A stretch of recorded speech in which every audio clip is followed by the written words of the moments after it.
Hey guys, welcome to FC's another video. இந்த வீடியோவில் நாம் Godzilla X Kong The New Empire படத்தோட review தான் பார்க்க போகிறோம். இந்த ரிவ்யூவில் எந்த ஸ்பாய்லரும் இருக்க போகிறதில்ல. ஸோ நீங்கள் தாராளமாக ஃபுல் வீடியோவை பார்க்கலாம். வீடியோக்கு பொறுத்த முன்னாடி சேனல் நீங்களும் சப்ஸ்கிரைப் பண்ணலாம். கண்டிப்பாக சப்ஸ்கிரைப் பண்ணுங்கள். கூட பெல் ஐக்கானை ப்ரெஸ் பண்ணுங்கள். நான் போகிற எல்லா வீடியோக்கும் உங்களுக்கு நோட்டிஃபிகேஷன் வரும். இந்த வீடியோ உங்களுக்கு பிடிச்சிருந்தா கண்டிப்பாக லைக் பண்ணுங்கள். அப்படியே உங்கள் ஃப்ரெண்ட்ஸ் எல்லாருக்கும் ஷேர் பண்ணுங்கள். வாங்க வீடியோக்கு போகலாம்.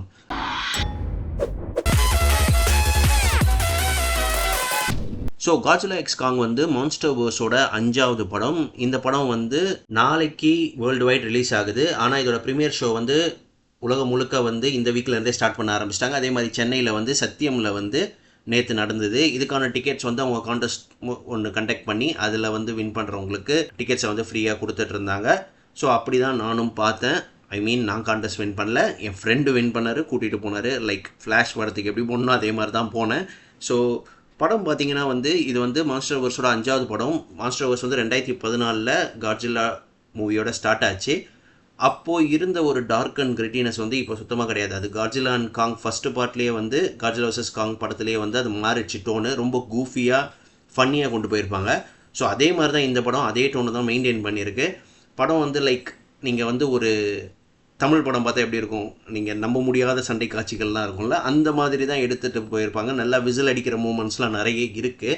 ஆனால் என்னென்னா இப்போ வந்து டக்குன்னு நீங்கள் Godzilla 2014 படத்தை பார்த்தீங்கன்னா அதுவும் இதுவும் ஒரே யூனிவர்ஸான்றது வந்து ஒரு டவுட் வரும் உங்களுக்கு. ஏன்னா அந்த படம் வந்து ஒரு க்ளோஸ் டு ரியாலிட்டியாக கொண்டு போயிருப்பானுங்க.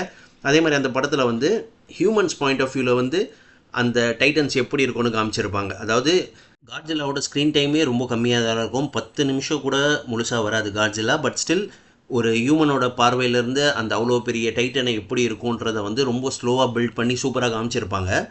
அதுக்கப்புறம் வந்த காங் தி ஸ்கல் ஐலாண்டும் சரி, கிங் ஆஃப் மான்ஸ்டரும் சரி, ஒரு கைண்ட் ஆஃப் ஒரு டார்க்னஸும் ஒரு கிரிட்டினஸும் இருந்தது இந்த யூனிவர்ஸில். அதுக்கப்புறம் தான் Godzilla vs Kong வந்தது.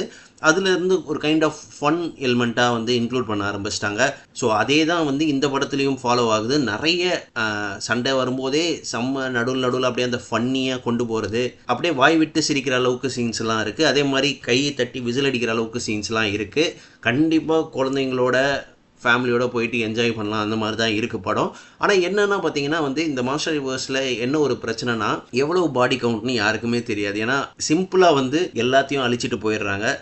First San Francisco, Hong Kong, California, இதில் வந்து ஒரு 2-3 இடம், ரோமு, ஃப்ரான்ஸு, பிரேசிலு அப்படின்ற மாதிரி லைனாக காமிச்சிட்டு இருக்காங்க. இன்னொரு 3-4 படம் வந்துச்சுன்னா உலகத்தில் எங்கேயுமே வந்து இவங்க சண்டை போடுறதுக்கு இடமே இருக்காது.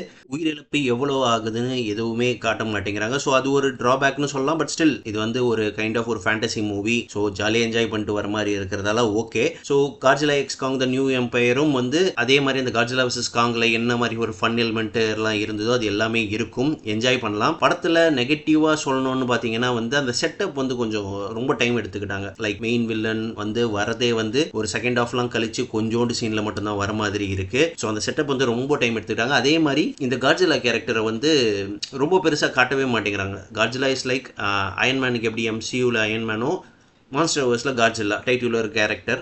ஆனால் அதுவே வந்து ஒரு எக்ஸ்டெண்டட் கேமியோ மாதிரி தான் காமிக்கிறாங்க. ஸோ அதுவே வந்து ஒரு கைண்ட் ஆஃப் எல்லாமே வந்து காங்கை சுற்றியே நடக்கிற மாதிரி இருக்குது. எஸ், காங் வந்து ஒரு அமெரிக்கன் மான்ஸ்டர், Godzilla வந்து ஜப்பான் மான்ஸ்டர். ரைட்ஸில் ஏதாவது பிரச்சனை அது எதுவும் தெரியல. பட் Godzilla வந்து கொஞ்சம் சைட்லைன் பண்ண மாதிரி தான் இருக்குது. Godzilla vs Kongலையும் சரி, இந்த படத்துலையும் சரி ஒரு எக்ஸ்டெண்டட் கேமியோ மாதிரி தான் காட்டுறாங்க. ஸோ இதுதான் negative. But still it's enjoyment, popcorn ஃபிளிக், ஜாலியாக என்ஜாய் பண்ணலாம், வேற லெவலில் இருக்குது. அதே மாதிரி இதில் வந்து இதுக்கப்புறம் ஃபியூச்சர் வந்து எப்படி கொண்டு போக போகிறாங்கன்னு தெரியல. ஏன்னா மான்ஸ்டர்வர்ஸை பொறுத்த வரைக்கும் Godzilla vs Kong வரைக்குமே வந்து ஒரு பிளான் வச்சுருந்தாங்க. அதுக்கப்புறம் பார்த்தீங்கன்னா வந்து அவங்க எப்படி ஃபியூச்சரை வந்து கொண்டு போக போகிறாங்கன்னு தெரியல. ஏன்னா Godzilla vs Kongலையும் போஸ்ட் கிரெடிட் இல்லை, இதுலேயும் போஸ்ட் கிரெடிட் இல்லை. இவங்க இந்த படத்தோட சக்ஸஸை பொறுத்து தான் அடுத்த படத்தை வந்து டிசைட் பண்ணி எழுதுறாங்கன்னு நினைக்கிறேன். ஸோ இதுக்கும் அதே மாதிரி தான் நடக்கும்னு நினைக்கிறேன். ஏன்னா கிங் ஆஃப் மான்ஸ்டர் படம், காங் தி ஸ்கல் ஐலாண்ட் படம், அந்த போஸ்ட் கிரெடிட்லலாம் வந்து கிரெடிட்ஸ் ஓடும்போதே ஒரு கைண்ட் ஆஃப் ஒரு டீஸ் பண்ணுவாங்க. இவங்க 2 பேரும் மோத போகிறாங்கன்ற மாதிரிலாம் டீஸ் இருந்தது. அதான் அந்த முதல் 4 படத்துக்கு பிளான் இருந்தது. இதுக்கு மேலே வர படங்கள்லாம் வந்து பாக்ஸ் ஆஃபீஸ் கலெக்ஷனை பொறுத்து தான் நினைக்கிறேன். ஸோ வெயிட் பண்ணி பார்ப்போம். இதுலேயும் போஸ்ட் கிரெடிட் இல்லை. ஸோ நீங்கள் வெயிட் பண்ணாதீங்க, படம் முடிஞ்சோடனே எழுந்து போயிடுங்க. ஸோ அவ்வளோதான். நாளைக்கு வந்து இந்த படம் வந்து வேர்ல்டு வைட் ரிலீஸ் ஆகும். நீங்களும் ஆப்வியஸ்லி பார்க்க போகிறீங்க. ஆனால் பரவாயில்ல, MCU DCUக்கு அடுத்து ஒரு யூனிவர்ஸ் வந்து ஓரளவு சர்வைவ் பண்ணி நல்லா பில்ட் பண்ணிட்டு போகிறாங்கன்னா அது இதுதான். ஸோ நெக்ஸ்ட்டு வந்து ஸ்பேஸ் Godzilla இல்லைனா டிஸ்ட்ராய் ஆக வெயிட் பண்ணுவோம். அது எப்போ வரப்போகுதுன்னு தெரியல. ஸோ இதோட இந்த வீடியோ முடிச்சுக்கிறேன். இந்த வீடியோ உங்களுக்கு பிடிச்சிருந்தா கண்டிப்பாக லைக் பண்ணுங்கள். அப்படி உங்கள் ஃப்ரெண்ட்ஸ் எல்லாருக்கும் ஷேர் பண்ணுங்கள். அடுத்த வீடியோ சந்திப்போம். அதுவரை உங்களிடம் விடைபெறுவது அப்பெல்லாம் சொல்ல மாட்டேன். பாய்.